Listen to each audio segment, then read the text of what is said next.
And I'm going to agree with you that Democrats cannot only be the party of resistance. We cannot, we resisted so hard between 2017 and 2024. We impeached the guy. We prosecuted him, convicted him of 34 felony counts. And guess what? He still got elected. So I don't know how much harder we can resist now. Are you admitting that, that the case against Trump in New York was part of the organized Democratic Party resistance? It was a Democratic prosecutor. And at the time, I said I thought it was unwise. I went on Fox News and said there were Democrats who said this at the time. There were a lot. Just to be clear, everybody who now touts the 34 felonies, take it from Liz. This was not a real case. This was a plot to upend the presidential campaign, which backfired. I just think it was. What makes Donald Trump's presidential election win so astonishing is the simple amount of lawfare that was stacked against him. The double standard the left was using to prosecute Donald Trump while trying to buoy up their own candidates. All right. And of course, it's all come crumbling down because the American people saw how awful the Democrat Party was. But of course, now that this has all been revealed, the Democrats are trying to walk everything back and try to appear more reasonable, more sympathetic, more open-minded, even though, of course, we all know exactly what they really are. So what we're going to see today is Jasmine Crockett being called out by Brandon Gill in the House on this very same topic. But before we begin, don't forget to like and comment on this video so we break through the algorithms. Here we go. It's a world that right now many people are afraid of. Let me put it this way. If Joe Biden would have done an executive order for abortion, despite what the Supreme Court said, that would have been a problem. Imagine if the state of Colorado kept Trump off the ballot and other states follow suit. That would have been a problem. Or imagine if Jack Smith ignored Eileen Cannon and with the help of an activist judge decided that he was going to prosecute the sitting president anyway. The problem that we have right now is that if we continue down this road, then we will not have a rule of law because we have people that are currently serving and they're saying things like, ignore the judge's order.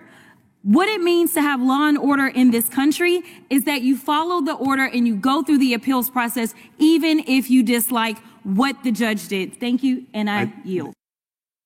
Thank you, Mr. Chairman. Lawfare is antithetical to the American experiment. It's explicitly contrary to the rule of law, but yet it seems to have been the Democrats' last-ditch effort to win the 2024 election cycle. In the lead up to the 2024 election, Democrats knew that they couldn't fairly win. They were running a candidate whose cognitive state was in question, that was declining before our very eyes on national TV while they were trying to tell us that he was sharper than ever. Their political strategy reminds me of the line in Orwell's 1984, which was, the party told you to reject the evidence of your eyes and ears. It was their final, most essential command. And that was consistent with the left's messaging. They were trying to tell the American people, for instance, that defunding the police makes our communities safer, that men can get pregnant and should be sharing locker rooms with our daughters, and that flooding our country with millions of cheap serf laborers would be somehow economically beneficial to our working class. But in order to get over this messaging issue, they attempted to, again, flood the country with people that they thought would eventually become Democrat voters, knowing even now that our election system had legitimate vulnerabilities to it.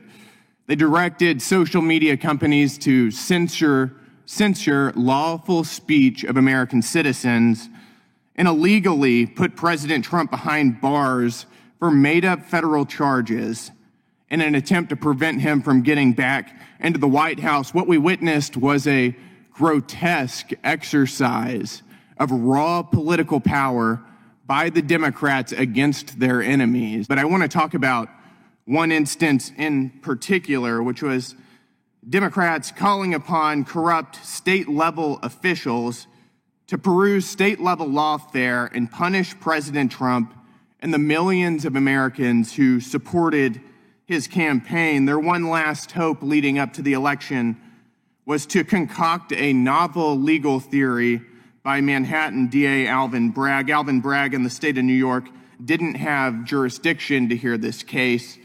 They knew that moving forward would violate settled Supreme Court doctrine, but again, this was their last best hope. The state of New York, with Democrat donor Judge Juan Merchan overseeing the case, finally got their wish. They landed a conviction of the president.